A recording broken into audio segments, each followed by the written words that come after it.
یہ تھے باقر رضوی اور برادران بہت ہی خوبصورت انداز میں وقت کے امام کو ان کے جج کا پرسہ پیش کر رہے تھے۔ آپ سب سے درخواست ہے کہ انہی نام آنکھوں کے ساتھ یہ دعا کریں کہ جو بھی جس مشکلات کا شکار ہے مولا ان کی تمام مشکلات کو حل فرمائے۔ بالخصوص جو بیمار ہیں ان کو بیماری کربلا کے صدقے میں شفا یابی نصیب ہو۔ بالخصوص چاچا دلاور اور حسنین کاظمی جنہوں نے کہا، اور اس کے علاوہ تمام وہ لوگ جنہوں نے دعا کے لیے کہا ہے، ان سب کی مشکلات اور پریشانیاں دور ہوں۔ ایک مومن جو کہ روزگار کے سلسلے میں پریشان ہے اور بہت اچھے مومن ہر مجلس میں موجود ہوتے ہیں، بڑی تندوری سے حاضری لگاتے ہیں، مولا ان کی یہ مشکل اور پریشانی بھی دور کریں جلد از جلد۔ بلکہ جتنے بھی مومنین روزگار کے سلسلے میں پریشان ہیں، انہی نام آنکھوں سے ہم بارگاہ جناب سیدہ میں دعا کرتے ہیں۔ فرش اعضائے جناب سیدہ ہے، اس سے بہترین قبولیت کی گھڑی کوئی نہیں ہو سکتی کہ مولا ان سب کی پریشانیوں کو دور فرمائیں۔ جو جو مومنین پریشانیوں کا شکار ہیں وہ سب دور ہوں اور تمام مومنین کو صحت عطا ہو۔ بالخصوص ہمارے بزرگ جو یہاں پہ موجود ہیں، جتنے بھی عسکر انکل، صدیق انکل اور جتنے بھی یہاں پہ بیٹھے ہوئے ہیں جو مجلس میں اتنے سخت موسم کی شدت کے باوجود لیکن فرش اعضاء پر موجود ہیں، یہ سب ان کو صحت و سلامتی ہو اور اسی طرح یہ آتے رہیں، فرش اعضاء پہ موجود رہیں۔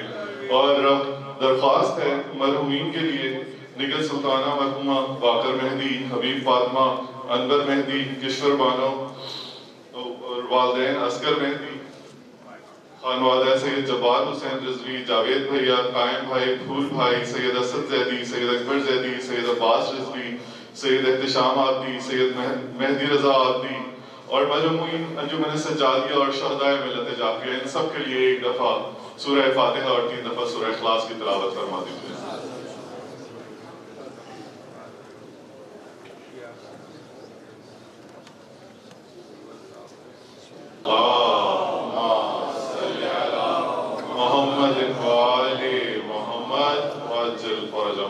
مومنین، یہ ایک مجلس کا اعلان ہے، مجالس اعضاء و سلسلہ ایام فاطمیہ پر مکان Syed Iqbal Mehdi Abidi, house number 663 street number 19 block C, C B R town phase 1 Islamabad میں منعقد ہوں گی 24، 25 اور 26 دسمبر بتاریخ 24، 25 اور 26 دسمبر بعد از نماز مغرب، جس سے علامہ انور علی نجفی صاحب خطاب فرمائیں گے۔ ٹھیک 7:15 بجے خطاب کے لیے تشریف فرما ہوں گے اور مرثیہ سید باقر رضوی برادران اور زیدی برادران اور اس کے علاوہ ماتمی دستہ، مرکزی حسینیہ بلتستانیہ اور انجمن سجادیہ اثنا عشری نوحفانی کریں گی۔ مومنین، انجمن سجادیہ اثنا عشری کے زیر اہتمام اس خمسہ مجالس کے سلسلے کی جو یہ آج پہلی مجلس، جس سے ابھی کچھ ہی دیر میں علامہ مولانا وقار حسین زیدی صاحب خطاب فرمائیں گے، کل اس سلسلے کی دوسری مجلس جس سے علامہ نصیر حیدر صاحب خطاب فرمائیں گے، اور پھر بقایا 3 مجالس سے علامہ علی حسین مدنی صاحب خطاب فرمائیں گے۔ مجالس کا آغاز 7 بجے کر دیا جائے گا انشاءاللہ۔ آج بھی مجلس کا آغاز 7 بجے کر دیا گیا تھا، بہت سے مومنین موجود تھے۔ آپ سب سے درخواست ہے کہ اسی طرح اگر تمام مومنین 7 بجے آئیں تو مجلس اسی کو احتشام سے شروع سے اسی طرح چلتی رہے اور یہ بہت اچھی بات ہوگی۔ اور اب میں درخواست کروں گا حجت الاسلام والمسلمین علامہ وقار حسین زیدی صاحب سے کہ وہ ذیل ممبر ہوں اور اپنے مخصوص انداز میں فضائل و مصائب جناب سیدہ سلام اللہ علیہ بیان فرمائیں۔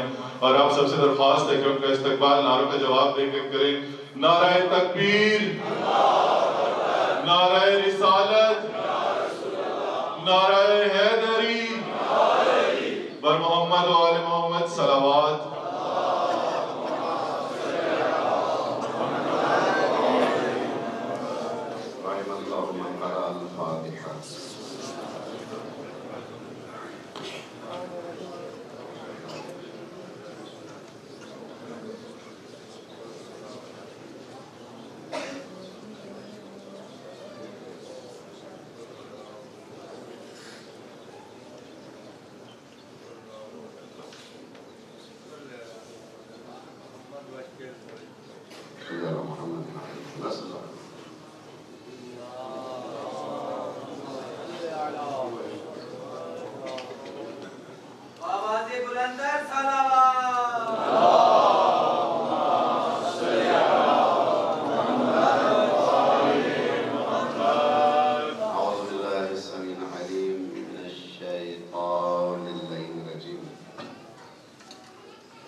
بسم اللہ الرحمن الرحیم وبہ نستعین وهو وهو خير ناصر ومعين. الحمد لله الذي لم يشهد أحدا حين فطر السماوات والأرض ولا اتخذ معينا حين برأ السماء. لم يشارك في الإلهية ولم يظاهر في الوحدانية. وقلت العنصر عن غاية صفته والعقول عن كنه معرفته. وتواضعت الجبابرة لهيبته وعنت الوجوه لخشيته وانقاد كل عظيم لعظمته. فله الحمد والصلاة والسلام والتحية والإكرام على النبي الأمي العبد المؤيد الرسول المسدد المصطفى الأمجد المحمود الأحمد القاسم محمد.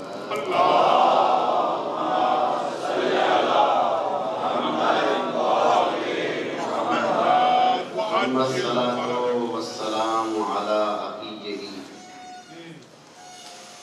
ووصيه ووليه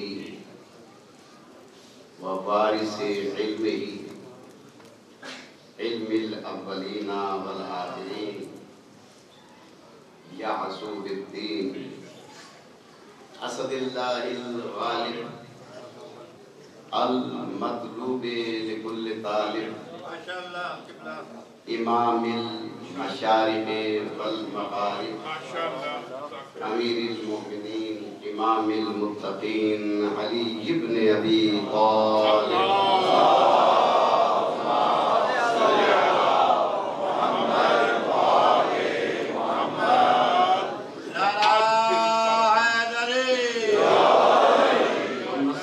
والسلام على سيدة الجليلة العظيمة الواضية المرضية المحدثة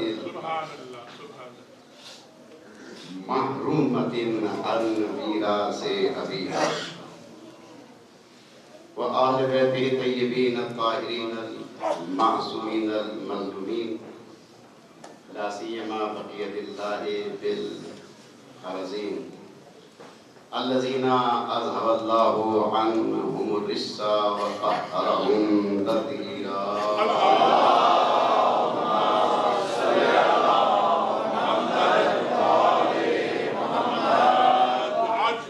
ولعنة الله على أعدائهم غاصب حقوقهم ومنكر فضائلهم أجمعين من يوم عداوتهم الآن إلى قيام يوم الدين وبعد يوم الدين.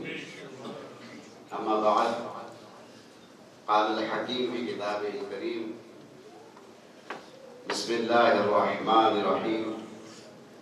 قل لا أسألكم عليه أجرا إلا المودة في القربى. ثم قال في مقام الآخر: بسم الله الرحمن الرحيم. سبحان الذي أسرى بعبده ليلا من المسجد الحرام إلى المسجد الأقصى الذي باركنا حوله لنريه من آياتنا.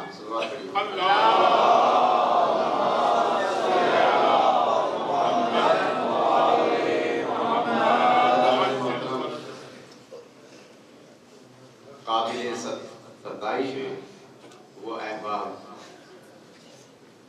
جنہوں نے جناب سیدہ سلام اللہ علیہا کی